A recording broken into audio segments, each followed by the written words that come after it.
So Daniel, thank you for joining us at Chief Data and Analytics Officer 2018.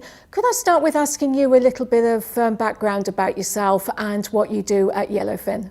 Sure. Well, my name is Daniel Shaw-Dennis. I'm from Yellowfin, and I look after their corporate marketing and alliances globally. I myself have an analytics background. I used to look after BI teams across here and Australasia, and for the last kind of 8 years been working on the vendor side.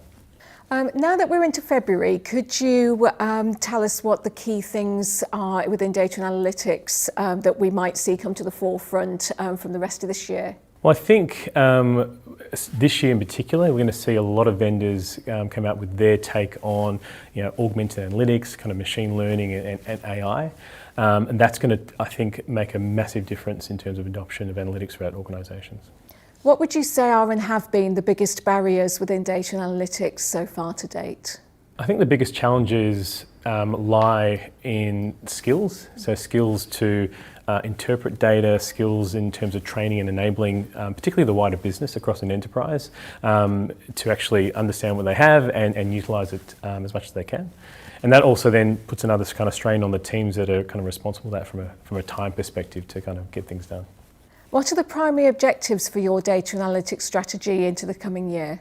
It's a bit of a given in terms of that we are hopefully in the right direction in terms of strategy, but I guess given the proliferation of so many more sources, and looking at it from the marketing side, there are so many more web sources coming about that my global team wants to use, is ensuring that we're bringing those in and being able to analyse them correctly and across the business.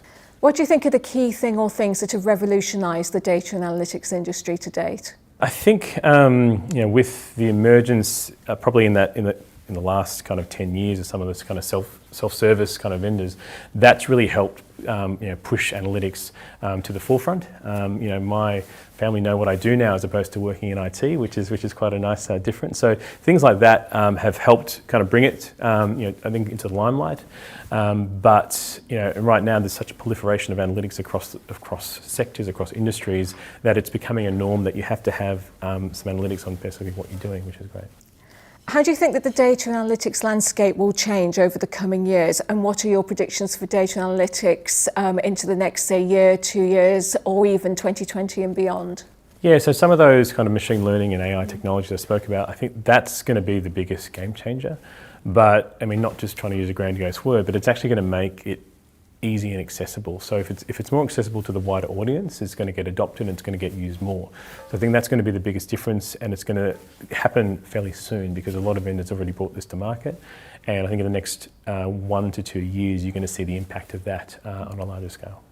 Why did you choose to enter the data analytics industry? I think I've always been a data person. I started working at a big bank in Australia in their analytics team, and it kind of just grew from there. Just business and IT kind of seemed to blend well for me, and I've got a bit of an analytical mind, so it kind of worked out pretty well. So, what's the best thing that you found about working within the data analytics industry?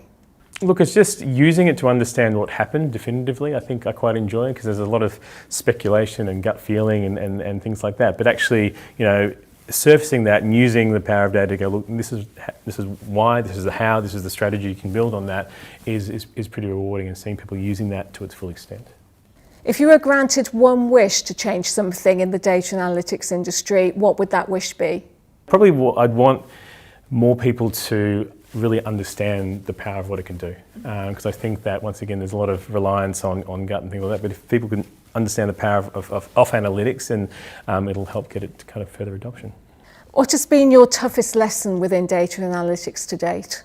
The toughest lesson is probably, I said, because I've had that background, and particularly moving to the event side, thinking that everybody loves using these tools, especially when going out to an organisation. When the reality is that most people don't really want to use it, they just want insights, even though we're building these fancy tools. And that's probably the toughest lesson, to learn that they just want insights, they don't necessarily need the whole shebang.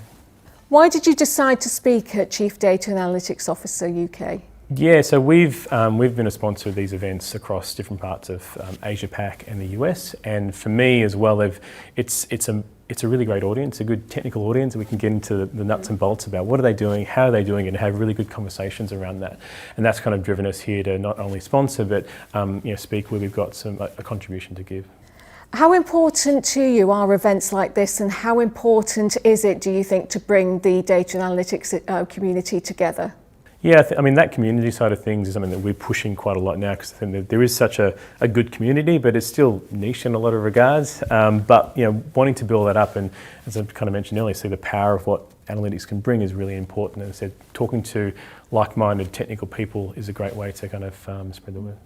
And finally, could you please give us a short testimonial of how you found the event so far?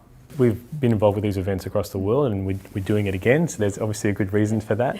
And as I said, there's been some great conversation, but it's also in the past led to great success stories with us, so hence why we're doing it here. And so far there's been a similar kind of trend followed, which is great.